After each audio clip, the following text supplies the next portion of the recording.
How did you do that? How did you do that?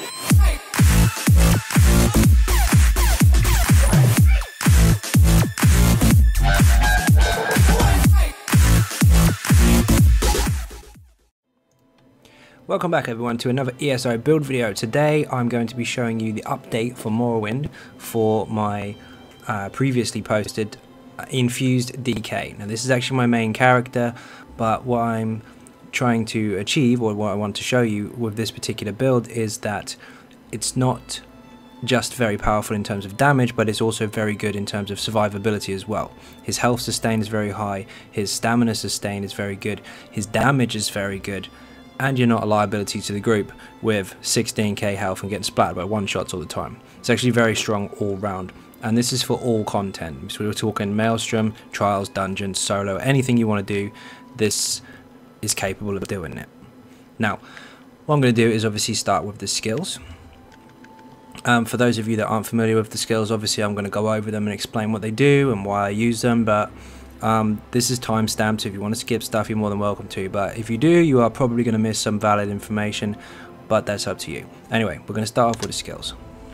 Now first of all, we have Venomous Claw, which is a very powerful poison dot for the DK single target, and it gets progressively stronger the longer it runs. Obviously run it for the full 10 seconds, but each 2 seconds its damage increases by 12%, sorry. So you need to make sure that this runs for the full duration. Rearm and Trap, this again, single target dot, but while it's active it increases your critical damage by 10%, all of your critical damage, and this rearms, which means, if you haven't seen this before, put it down, oops, now that will arm. Now when an enemy stands inside of that, it will pop.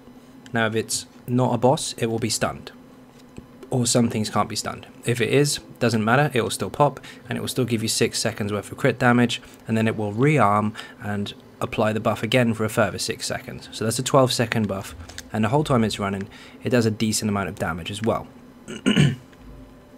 Flames of Oblivion, this while slotted will increase your weapon crit, and also has a pretty nice once every 5-second flame hit, and this is based off of your max resources. So the higher your stamina, the more damage it does, or the higher your magicka, if you're a magicka DK, the more damage it does. Whichever one of the two pools is the highest. It's pretty strong, and it's got a pretty long time on it as well, so it fits inside the rotation quite nicely. Bloodthirst. Instead of rapid strikes, yes, I know everybody screams rapid strikes, I told you already, we're not glass cannon, we want to make sure we can survive. This is how I sustain inside my rotations as far as my health is concerned. At the end of every finished attack, so at the end of this attack, you heal for 60% of the damage done on the last hit. It's really powerful. Now I will go to some mobs, some mammoths or whatever, and show you how this works properly and how much you actually gain from it, but this above all is really crucial for the DK. Yes, you can go rapid strikes and get a tiny bit more damage, but you're going to die more often. This will keep you up. And of course, when we get to the Maelstrom weapons, this is what is otherwise known as Flurry, which is very valid for your actual dot damage increase, but we'll come to that. Blood Craze, this is a morph of, I believe, Twin Slashers. 10-second, is it on there properly? Yeah, 10-second dot, 9 seconds in fact, and the damage it does over time is a bleed, so it doesn't need resists to go through. It doesn't matter what your penetration is, but it will go through armor anyway. And also every 2 seconds, again, you heal. So this heals you while you're doing damage, this heals you while you're doing damage. Flawless Dawnbreaker is the front ultimate. Now we use this for the 5% increase to weapon damage, which increases all of our damage obviously. This I use in an oh shit moment. If I need to get some resources back, which we'll get to the passives for the DK, if you need to get some resources back, or if it's the end of the fight and I've only got enough ultimate to just fire this off, then perhaps I'll use it. But other than that, it's a bit of an oh shit button. I don't use it anywhere near as much as I use my main ultimate, which we'll come to in a second. Also, this is a Fighters Guild ability, and I will get to those passives and explain again why it's so important to have it on the bar for the DK. Resolving Vigor. You do have to get some alliance points in order to level up this skill line to acquire it, but now thanks to Battlegrounds and of course Cyrodiil Zergs, if you fancy that, it doesn't take very long to get. So a couple hours or so, farming some XP or some AP or whatever you want to call it, this will be unlocked. The original version of it is just called Vigor, I believe, and you can level it up in about 3 zombies. It's ridiculously fast to level up. Then morph it to this. This is the more powerful one for you, and of course it heals your friends as well in this area. So as far as that extends to is who that will heal. Very, very helpful, not just for you, but for your team as well. Remember I said this is self-sustain, damage, and everything all combined, including some group support. Gotta have that. Poison injection. This one takes a while to unlock now since they moved it skill-wise in, I believe, Morrowind or just before. Now, this isn't just an execute, although the lower the enemy's health, the stronger this does get. But you need to keep this on the target all the time. It's a very, very powerful death over time skill, and this also fits inside your rotation. Noxious Breath. This is actually a bit of a choice. You don't have to have this on if you don't want to, but it does a nice area of effect damage in a cone like this. You breathe poison instead of fire. It reduces the physical resists of the targets that are affected by this for 10 seconds. This is good for solo, this is good for group, this is actually good for trials as well. But if you don't want to use this because the resist buff is already there all the time and you want to use something else, then of course you can switch this out for caltrops or whatever you feel, which is here. Razor caltrops costs a little bit more, but in a trial you're going to be picking up spears and stuff anyway, so you can use this instead. But personally I like the Noxious Breath. It's got a pretty quick cast time on it and the damage is quite nice. Plus of course, because you're a DK, you do more poison damage anyway, so this is quite a decent ability to have on. Molten Armaments. This one's very, very important. I'm trying to switch skills for Major Sorcery and Major Brutality if you have the other morph, but this particular one buffs Sorcery. Obviously that doesn't help us, but it does increase your heavy attack damage by 40%. Obviously, as you know, we do have to heavy attack now to get our sustain up, or to keep our sustain up, and this actually balances out damage and sustain at the same time for using it. Plus there's some passives involved which I'll get to. Also note that the Major Sorcery buff isn't just for you, although you don't particularly use it because you're not Magicka based, but it also gives it to your allies as well. I believe it's up to 6 people, but if you use that, Magicka guys around you get the buff. So maybe people haven't got potions, or maybe it's just to keep uptime, whatever. It's a nice buff. So you've got 2 group support abilities there, and this one above all does benefit you inside your own rotations because it contributes to your damage. Endless Hail, very simple, overpowered as hell. That little circle in there fires arrows once every half a second. It's really, really strong. That has to be on the floor as much as possible, hopefully without too much downtime, but you need to make sure that that is always applied inside your rotations as much as possible. Obviously the full duration, get it back on as soon as you can. If it's down for a second or so, not too bothered about it. If it's down for anything more than that, you're losing some serious damage. Above all, strongest ultimate. Standard of Might. Now this does some decent flame damage over time, once a second for 17 seconds. It affects the enemy with Major Defile, reducing the healing received, which is meh. Sometimes you use it for bosses, sometimes you don't, but that's not relevant. The damage is good, but this is where it really counts. 15% increased damage to all of your damage. So everything you're already doing, and everything you do while it's active. So one of these, oh, I haven't got it active, but this here, all your dots, everything that are already running, as soon as that lands, they get stronger if they're already running, or they hit for equivalent damage while you reactivate it. So the trick to that skill isn't to just throw down the banner, then put your skills on. The trick is to have your rotation already well into full swing, then throw the banner on to get the most uptime on your damage, and then just reapply inside of it. But above all, basically, while this is active, keep up your rotations. It is crucial.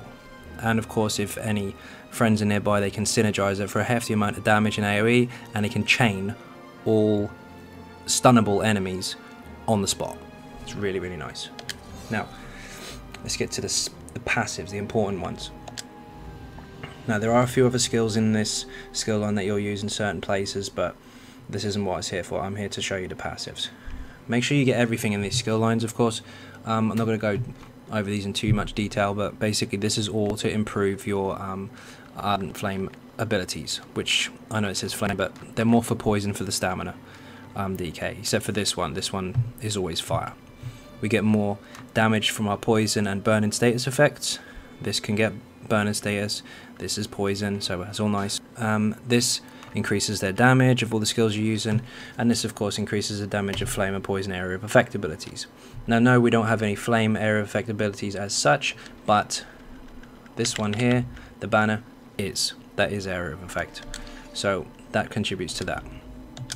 Draconic power, we're not actually using any draconic power abilities, but we do want these passives. This one first of all for the amount of damage that you can block, and this one for the spell resistance. These two are situational, and to be honest, on the Stam DK I barely use them, so just ignore them if you don't want them, but the top one and the bottom one you definitely need. Earth and Heart, these are crucial. I use Igneous Shield sometimes in Maelstrom. Molten Armaments obviously we're using, as I've explained already, that buffs our damage and it buffs other people's damage, and it also does these things here. The duration obviously contributes to make it last longer.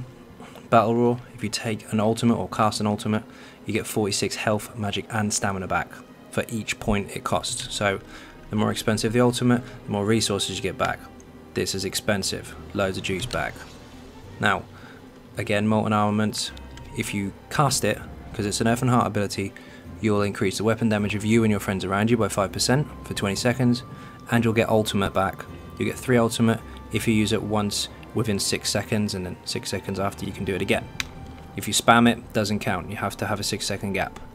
And above all, doing this, casting it once, will give you 990 stamina back. This block, this cancel out our stamina regen because we're blocking, and now I'll hit molten weapons. I get stamina back for using it. Now obviously we don't have a lot of magicka, but when you do use it, it will contribute towards your sustain. So the Earth and Heart skill line is very, very important, not just for resource management as far as your ultimate is concerned, but obviously for your major buff that we're actually using all the time to give us stuff back and to contribute to your group's overall damage, especially the stamina guys. Magicka guys for the actual buff itself, and the stamina guys for the weapon damage that you get in the passive here. Here it is.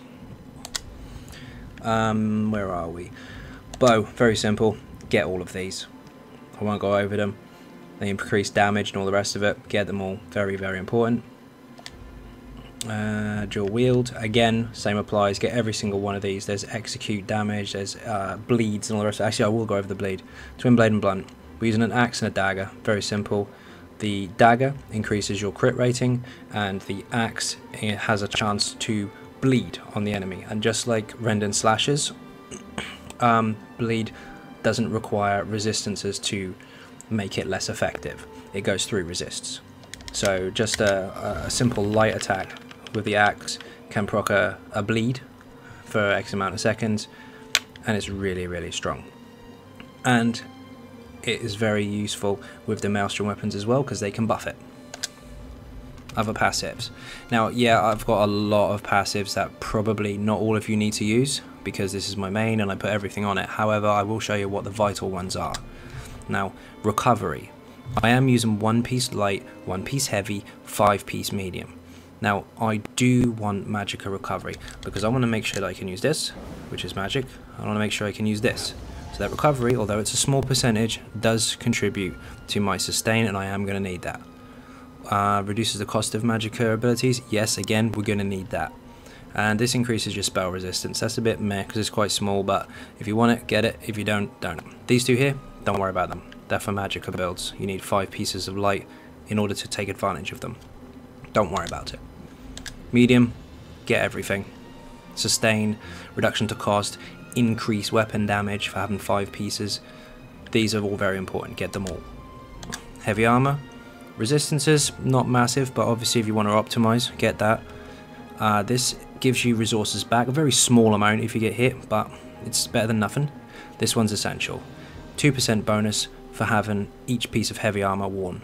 We're wearing 1, 2% extra health. Very, very nice, especially since our race, which we're coming to, does give us a lot of health. These ones are not important, they're for 5 pieces. Sometimes I use heavy armor. Ignore those, you don't need them. Alleged domain, not important. Vampire, essential. Increases your recovery, magicka and stamina. Undeath, this one has saved my life so many times I cannot count, and also alongside this, which heals me when I do damage. So if I'm in the face of the enemy and I'm low health and I'm spamming this, I'm not going to die. because this, the lower your health, the less damage you take. Very, very strong. Fighters Guild. This one here, obviously we've touched on. Evil Hunter, I slot that sometimes, but you don't need to. Intimidating Presence you do need, because it reduces the cost of your Fighters Guild abilities by 15%. We are using one here, so obviously we want the reduction to cost. This one increases your weapon damage by 3% for each Fighters Guild ability slotted. You see there we've got 6% bonus. That's because we have two abilities. One here, which is 3%, and this one, although we get a 5% bonus, we get a further 3 because it's in this skill line. So that actually gives us 8% from that one skill. So very, very nice to our overall stats. This here, you generate ultimate, 9 ultimate actually every time you kill an undead, daedra or werewolf. Very, very powerful. And this one increases the damage dealt by your Fighters Guild abilities by 20% versus undead, daedra or werewolf. So that means if you're up against undead or daedra, this and this is stronger. Mages Guild, meh, don't worry about those. Don't worry about those. Get this, take a synergy, get resources back. You should be taking synergies. If you're not playing the game properly. Take the synergies, you get stuff back. And this one is very, very important. I told you we're using 5 medium, which is 1 type of armor, 1 light, which is 2 types of armor, and 1 heavy, which is 3 types of armor. 3 different types worn, 6% on all resources, stamina, health, and magicka. Very, very important. Takes a while to get that skill up, but spam some dungeons, get some achievements done, that'll be with you in no time. Well, at least it will feel that way once you finally got it. Where are we? You don't need any of these. Imperial, this is important. We are Imperial. Now, we have 12% max health, which is bloody huge. It's the biggest health bonus in the game. We have 10% max stamina, which is also the biggest stamina bonus in the game, alongside the Red Guard, which is identical. And instead of the Red Guard, where they get stamina back for doing light or heavy attacks, our melee attacks have a 10% chance to restore 6% of our max health. The more health we have, the more we heal. This passive here, on your light and heavy attacks, or melee damage, also contributes alongside this heal, and vigor if you need it. Our damage, the more we hit, the more we heal. Alchemy, this is the final one. Most important passive in the game as far as I'm concerned, alongside Undeath if you're a vampire. Increases the duration of your potions. Now if you've watched my previous videos you already know what this does, and if you've played the game long enough maybe you also do, but I'm going to show you why this is important. Potions. Crafted potions like this, where I increase my weapon damage, increase my crit, and I have recovery, all last 47.6 seconds with that passive, with a cooldown of 45 seconds, which means they last longer than the cooldown, meaning I have 100% uptime as long as I always use a potion as soon as it's ready, and I do. Okay, so let's have a look at the stats. Actually, we'll look at the stats. We should have probably done that earlier, but we'll look at it now anyway. Obviously you understand that we are a vampire. Thief and Shadow, if you don't know what that means, is coming up. 64 points into stamina. We're sitting on 20.5, almost 20.6k health with 38.5k stamina. We have a shit ton. It's awesome. Loads and loads and loads of resources, loads and loads of health. Decent recovery, although we're going to be heavy attacking. That crit there incidentally is 64%, not 74. That's actually a bug, but it's because of Flames of Oblivion, but that's getting fixed. We're sitting on 3.7k weapon damage as well, with decent across the board resist without even having a resist buff on, so we're not bad. We're a bit tanky. There you go, this is 64%. We have high crit, decent damage, high resources. We're not going to go down very easily. So, where are we? Gear, you want to see the shiny stuff?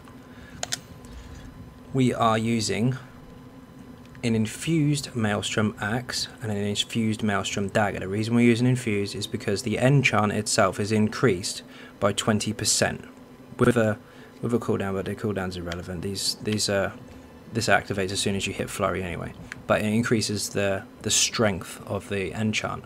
Now, the weapon damage is normally, I think, 91 on this, but instead each weapon gives us 113, so that improves our overall damage. And instead of 2k, every time you press flurry, your next single target dot is improved by 2000 weapon damage. It's improved by 2.4k instead, so it's very, very strong. Now these two combined obviously mean that I don't have sharpened weapons, so my penetration is down, obviously.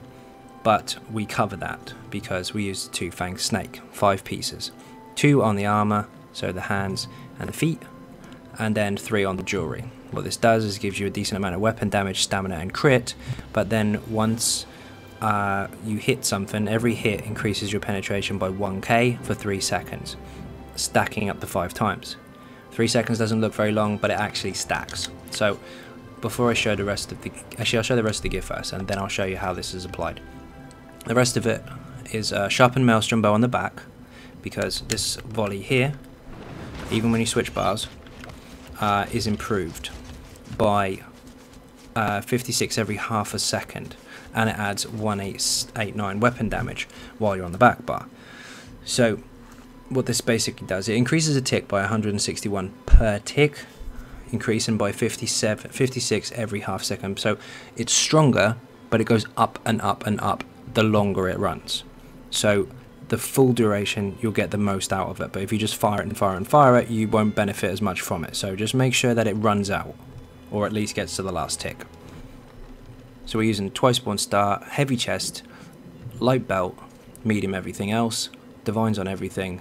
It gives you 1k of all resources. One of the most important ones is actually your health, because you can survive a lot more.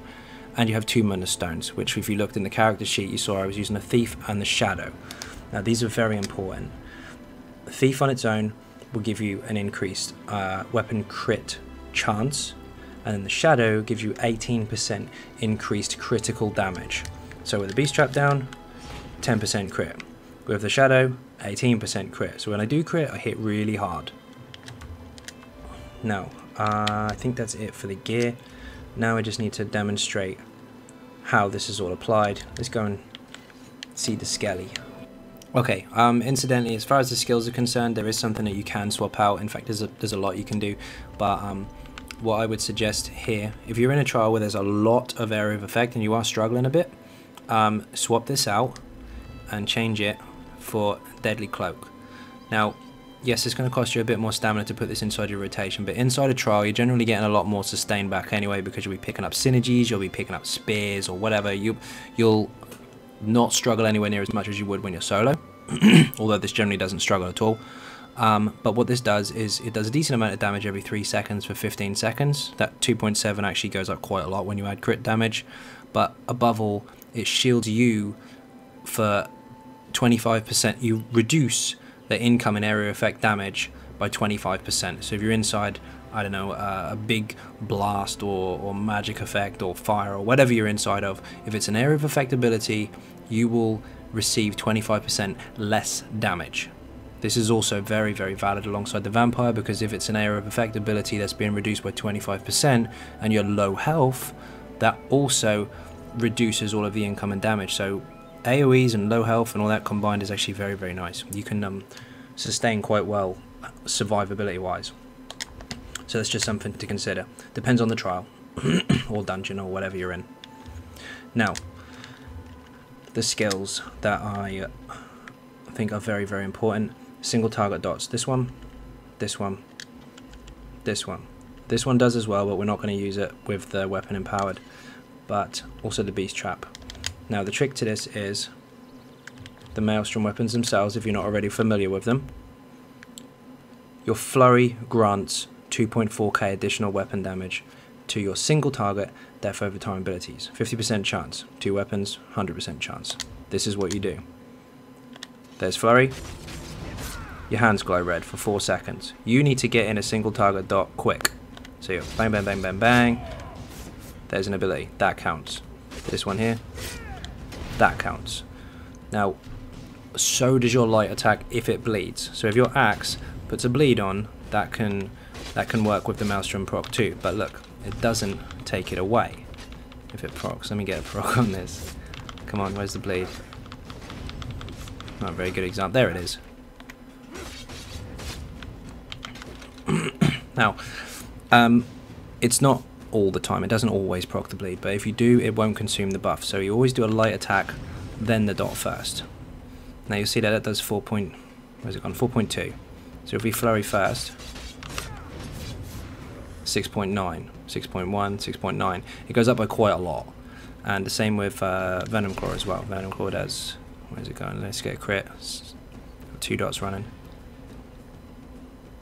4.9.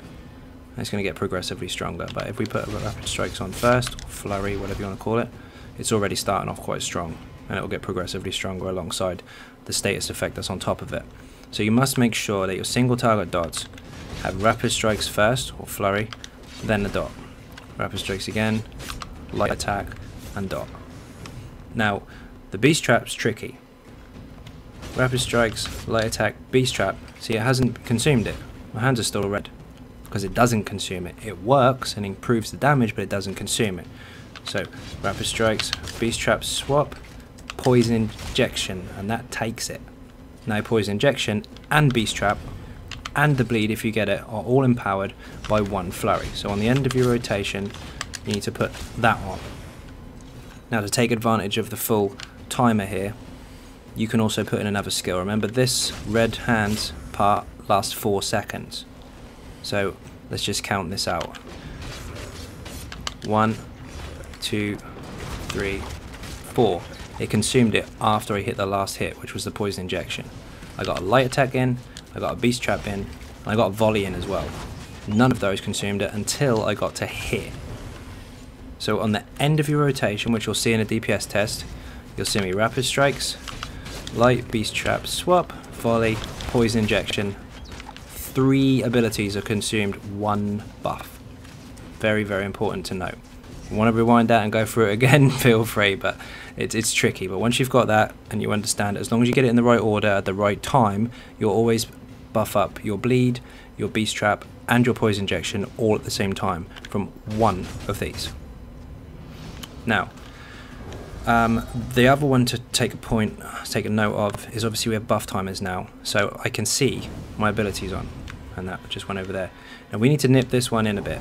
It's quite hard to get inside the rotation, but you'll be heavy attacking to get your sustain and to hit hard. Then your Rapid Strikes, light attack, and dot. You'll do that twice for the 2. 1 for Venom Claw, 1 for Rend and Slashes, but you need to get this flame dot in between. The trick to do that is heavy attack, light attack, flame, light attack, venom. The reason we put that in the middle is because I can actually sneak in 2 light attacks and a skill before I need to consume the Maelstrom buff, which I just mentioned a moment ago. I'll do it again. Still not consumed, my hands are still red. So I'll put that dot on. So I do that once every rotation at the beginning. Now I'm going to show you a DPS test.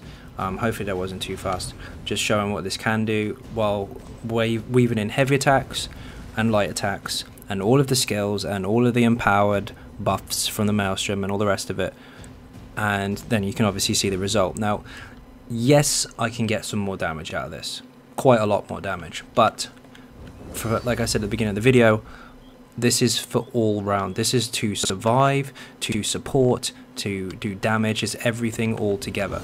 If you want an extra 2k DPS, be my guest, go for it. Go full medium, add in an extra skill, drop vigor for caltrops, and you're gonna die.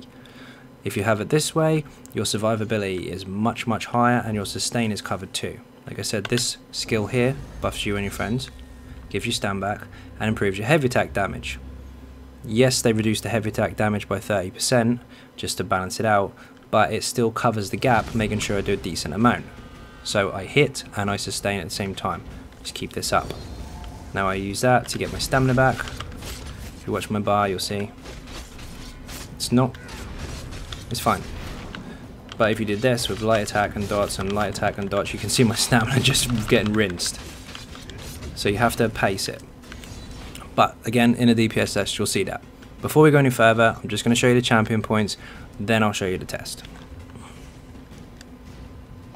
Okay, now, yes, jump points have been paid attention to. However, some things have obviously got a couple sparing because they're just sitting there doing nothing. But 75 points into recovery, this gives you a flat 14%. 25 points in there to get it to 100 is 1%. It's a waste of time, don't do it. Same for here, 75 points in tenacity, meaning my heavy attacks give me more juice back. 30 points into warlord. Yeah, I think the jump point is around 28 for this, but what am I going to do with the last 2 points? Not a lot, so I'll take break free reduction for that. And also tumbling, your stamina, you're going to dodge roll. You want some reduction to that cost, especially in Maelstrom. It's going to happen a lot. Nothing in here, it's all pretty much magical stuff. This one increases the damage of my heavy attacks, which helps a lot, and increases my single target hits. Oh, this is light attacks also. Now this here, these are not quite as simple as they look. They look like it's just heavy attack damage. It's not. Light attacks got buffed a lot.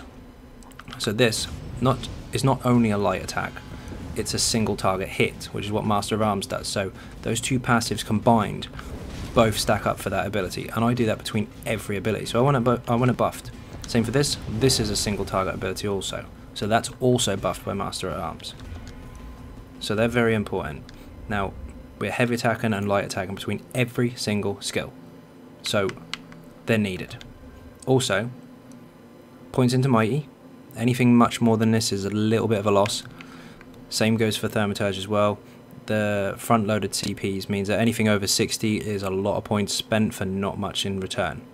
Precise strikes, again, these are all set for jump points, so they're at their peak for how many points I have. Penetration as well. I'm not using a sharpened weapon. I'm using two-fanged, which gives you the 5k penetration, then 6.5 from this, and then another 5k from my Noxus Breath. You can see where I'm going with it. Obviously, when you're in a trial, there's going to be more buffs and debuffs, so you'll hit 0 eventually.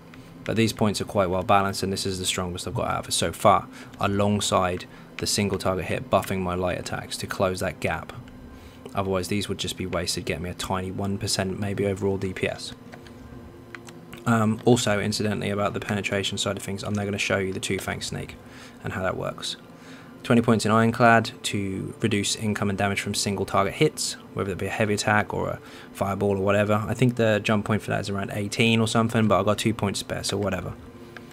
48 in Thick Skin to reduce dot damage, 66 in Hardy, 66 in Elemental Defender. They do change based on the trial, dungeon or whatever, but this is a good all-round for now.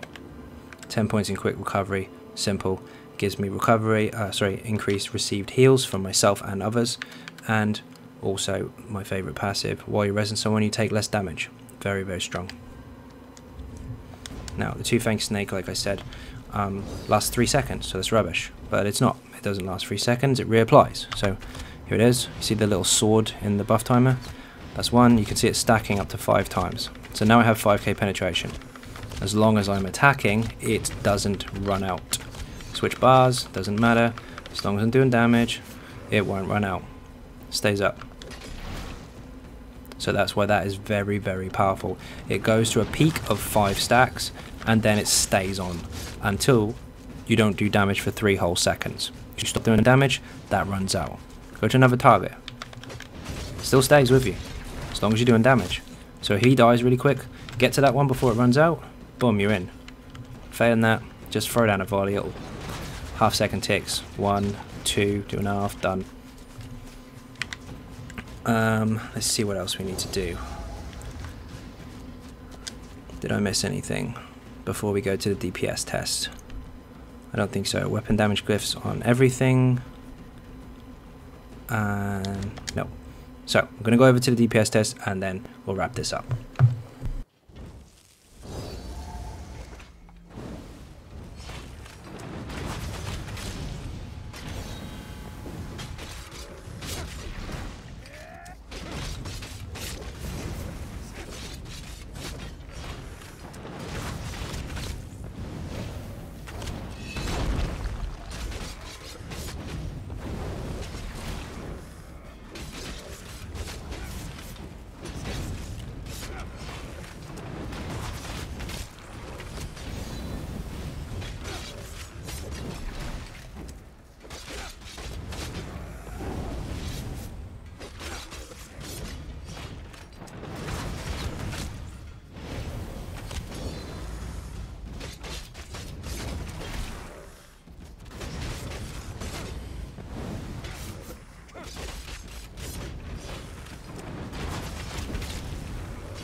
Here we go. There we go, big heals. You see the little 500s and stuff coming up, and all those little tiny ones that all stack together alongside Rend and Slashes and the Flurry or Bloodthirst, whatever you want to call it. They all stack together, and basically the more pressure you put on the target, the more you stay alive. Now if that was a rapid strike, so I would just be hitting until I'm dead. No good. I survive. Dead giant. Now of course he's very, very small, but trial situations, dungeons as well, all buffs applied, that gets stronger and stronger and stronger, and it's really, really good. You don't have to sit there and keep switching bars to Vig. You can do it on your back bar, or scream at the healer saying, why am I dead again? You keep yourself up while they heal you. You are no longer a burden. Just like a magic has a shield, you have heals, and also you can obviously use Deadly Cloak as well, like I've said already, to reduce income and damage furthermore. So, bit of a tip there, but it's a very powerful skill. And for the tiny reduction to damage you receive for not using the Rapid Strikes morph, which doesn't heal you, I'm happy with that. So, hopefully that helped. It's not massively changed since the original build, obviously, but of course now that we have to fire in heavy attacks rather than light attacks in our rotation, things have been altered quite a bit. But as you can see from the DPS test itself, and the fact that it still pumps out a decent amount of damage and survivability, this is still really, really viable. Now of course it will take you a little while to get some of the gear unless you've already got it, but just to help you out there, it comes from Sanctum or Phidia. So if you run a normal trials or whatever, you can pick up the purple, the blue jewelry I think it is, and it will still actually perform really, really well until you get the gold shiny stuff later on. Unless of course you've already got it, in which case, awesome.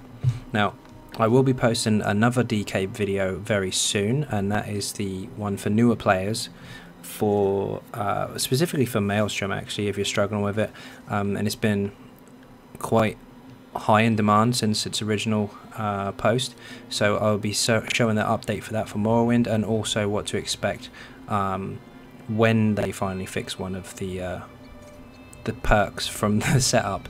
So don't panic about them changing the Swamp Raider when they do. At the moment it still works, because we got it covered. As you can see, there's a new ability in the rotation. So thank you all very much for watching. If you're not subscribing, please do hit that subscribe button. It is free. And also outside of YouTube, if you want to help support the channel, there is a Patreon page linked in the description, along with a little donation pot. And also please take a look at the website if you get a chance as well. All the build videos and the written guides are all on there, so check that out if you get some time. Once again, thank you very much all for watching, and bye bye.